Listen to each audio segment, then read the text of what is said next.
सुप्रभात। सारा संसार कुरुक्षेत्र है। सारा संसार कुरुक्षेत्र है।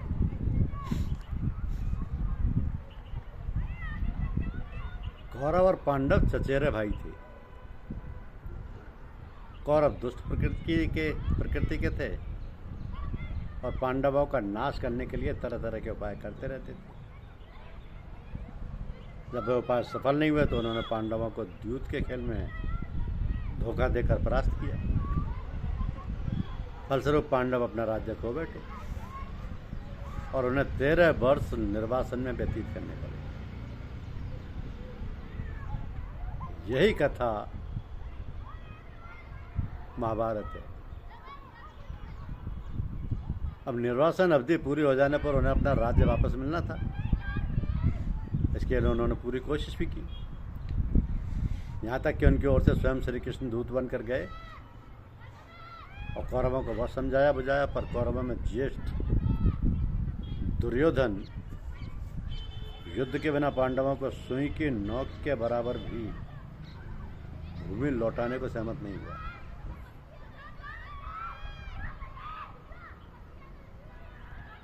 समझौते का हर संभव प्रयास विफल हो जाने पर युद्ध अवश्यंभावी हो गया।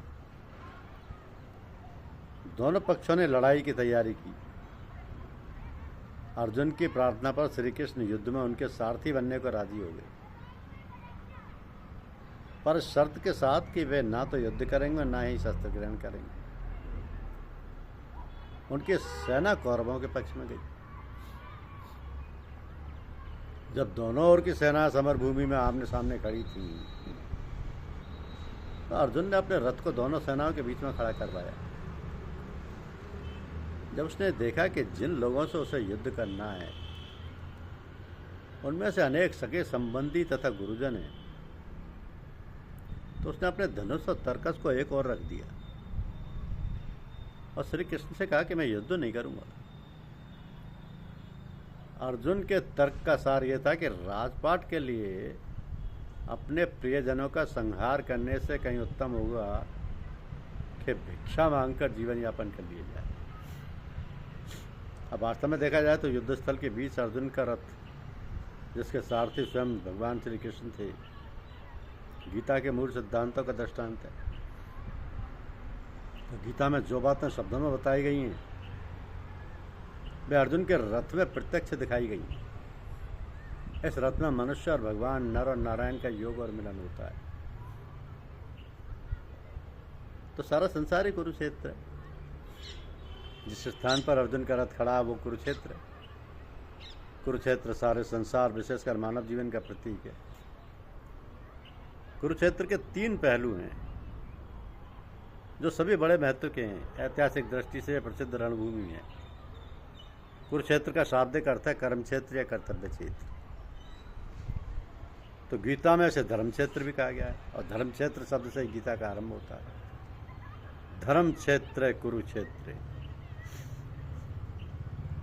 तो कुरुक्षेत्र की भांति यह जीवन भी एक युद्ध भूमि है। प्रत्येक मनुष्य को अपनी और समाज की कमजोरियों और बुराइयों से, अन्याय और अधर्म से तथा प्रकृति की विनाशकारी शक्तियों से मोर्चा लेना पड़ता है। ये संघर्ष कष्टदायक होते हुए भी लाभप्रद है, क्योंकि इससे मनुष्य की सुषुप्त शक्तियां जागृत होती हैं। गीता सिखाने वाले ने ये नहीं कहा कि संघर्ष से मुंह छुपाओ। उनका आदेश तो यह है कि संघर्ष का डटकर सामना करो। इसलिए अर्जुन तू उठ, शत्रुओं को जीतकर यश प्राप्त कर और समृद्ध राज्य को भोग। मेरे द्वारा ये सब पहले से ही मारे हुए हैं, तू निमित्त मात्र हो जा। अब संसार कर्म क्षेत्र या कर्तव्य क्षेत्र भी है।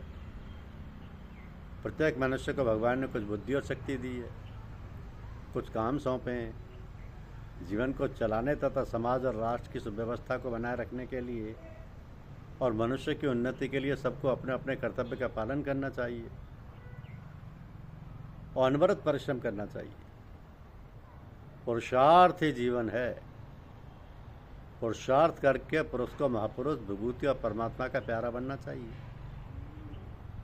तो अनीति और अनाचार का दमन करना प्रत्येक उदात्त पुरुष का कर्तव्य है।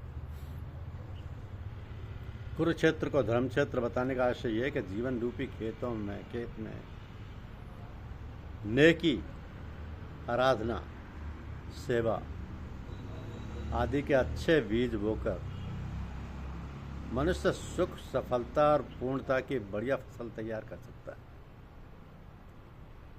इसके विपरीत अगर वो अपने खेत को जैसा है वैसा ही छोड़ देता है, अगर उसमें पुण्य और सत्य कार्य के बीज नहीं बोता है, तो आलस्य, मूर्खता, लोभ और दुराचार रूपी जंगली घास और कांटे उसमें आपसे आप पैदा हो जाएंगे। जो लोग अपने धन, बल, बुद्धि और समय का सदुपयोग दूसरों के कल्याण के लिए नहीं करते, वे वास्तव में पतन का मार्ग अपनाए हुए हैं। उन्हें ना तो इस लोक में सुख मिल सकता है और ना परलोक में, क्योंकि ये पूरा की पूरा जीवन कुरुक्षेत्र है। यहाँ तो स्वयं के प्रहास, स्वयं का युद्ध, चाहे वो स्वयं के खिलाफ हो, अपने परिजनों के खिलाफ हो, अपने समाज के खिलाफ हो, कुरीतियों के खिलाफ हो, अधर्म के खिलाफ हो, ये युद्ध तो अनवरत चलना है।